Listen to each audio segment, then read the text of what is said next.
at nakatuon sa kabutihang paglahat. Mahalaga ang halaman ito dahil kung hindi natin makuha ang tiwala ng ating mamamayan, maaaring mawala ang sigla ng mga tagumpay ng kapayapaan. Maaaring maantala o mas malala pa, masira ang pagpapatupad ng kasunduang pagkapayapaan, ang normalisasyon at ang buong transisyon tungo sa tunay na otonomiya. Baka masayang ang lahat. Tayo ay nasa isang kritikal na yugto ng ating kasaysayan. May 4 na options tayo. Yan malay niya na kung matalusan tayo sa peligro ang benar. Atin mo, paktiman sa maya ikapamilyan tanong. Paktiman ikapamilyan tanong. Nangyari pa masabutan namin sa kinawanagkan ito.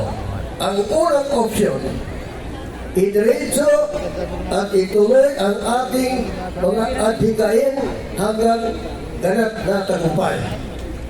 Yan pagkalay, ang mapakit pamiling tanong na italos tanong, ini apa dihatan niya. Ari abi bigyan mga ulama na siratan mustaqim. Siratan mustaqim. Taman ani tanong makuha, yan yung kenuido na ninanawag sa comprehensive agreement for the Bangsamoro na italos tanong ikapanigindit tanong niya. Number ikasa option ang mapagiging tanong. Ang pagtinutiman, nanilitaro sa patiwanan niya. Yan po pag-explaining ko niya. Pangalawang option, kumanan tayo at maging papit ng gobyerno. Sunod-sunuran sa kanilang gusto. Pero wala, siya tanong sumira sa kawalan. Na, yan, kapag sa kapitina sa kawalan, subrainer ka sa gobyerno ng Pilipinas. At ang katabi, ang kasaputan niya, na noy kiyo ang gobyerno ng Pilipinas at nakariyo ka no agreement ng gobyerno sa Emale na urutan ka no. Nanabi kanwa niya option. Na pamili ka no, naman na pangalia ko kanwa niya. At yung katlo, ang pangatlo, kumaliwa ang ating mga kasama at sumama sa mga persang naghahatid ng karahasan at ekstremismo. Uli ka ng tuntungan ni Diretsuanan, ananay pinta na siratang mustaqim, lala ng jihad. Nalita nung kuha niya sa kawalan niya, surrender ka no, at yata nung umutan dito yung gobyerno ng Pilipinas, at yung pagkasuhan ka rumang sa mga organic law, naya ikatlo, kasi ato sa biwag. Gimana na biwag? Ya biwag na yata nung urutan na, Abu Sayyaf, BIFF, Jamaah Islamiyah, muna dyan nagkasukulang mga tao. Naamay katlo. Ang pangapat, na hayaan natin matahag tayong pababa at magabi ang emalet. Kaya ba na ikapatan niya?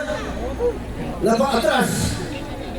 Paatras. Sunakuatan mo na, katingin sa baba. Ang example niya, nakuha na natin ang sumo kasama sa bar. Bakit na wala pa yan sa atin? Yan ang pang-apat, paatras yan.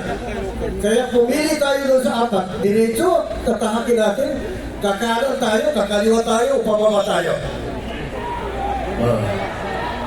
Hindi pa nilitaw sa patiwa na to. Diretso. Nakatuntayatan no? Okay, sukrat. Ang ating mga desisyon ngayon ay huhubog sa kinabukasan na susunod na henerasyon ng Bangsamoro.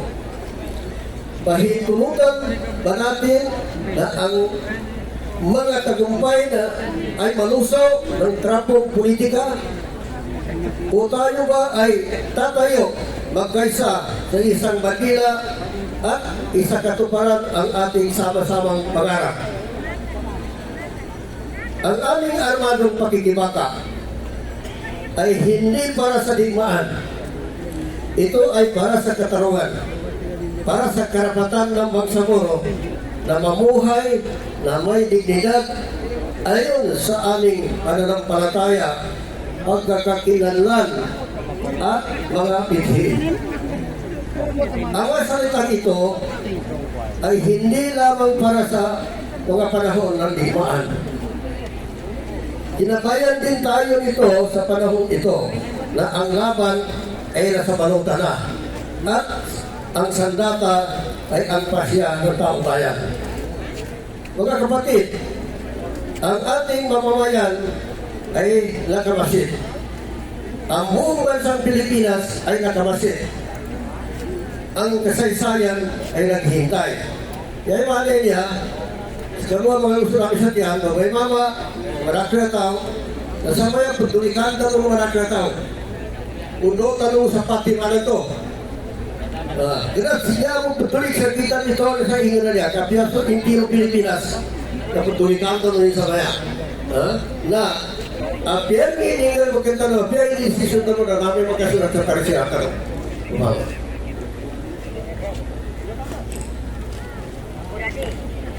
Noon, iginigit natin ang autonomiya sa pamamagitan ng armadong pagkikibaka. Ngayon, kailangan natin itong ipagtanggol sa pamamagitan ng eleksyon o democratic struggle. Noon, ipinaglaban natin ang karapatan sa sariling pamumuno. Ngayon, kailangan natin patunayan na kaya natin itong gamparan na may pananagutan. Ito ang dahilan kung bakit hindi lang boto ang hinihingi natin ng hinihingi ng UBGP. Ang hinihingi natin o namin ay tiwala. Paninindigan, pananampalataya at ating simulan ay ating matapos ng sama-sama. Alamin natin, hindi madali ang hamon. Yan ang problema ko matanong na kinaman mo. Balik na mo na. Ang pagbabagong gusto natin na makamit ay para sa isang rihong dekadang na isang tabi at linasag ng gera ay hindi kayang gawin ng isang gabi. Ngunit, higit pa diyan ang ating dinaanan at tayo ay nananatili. Naririto tayo, hindi dahil tayo ay perfecto. Narito tayo dahil tayo ay handang managot. Hindi tayo narito upang mangingibabaw.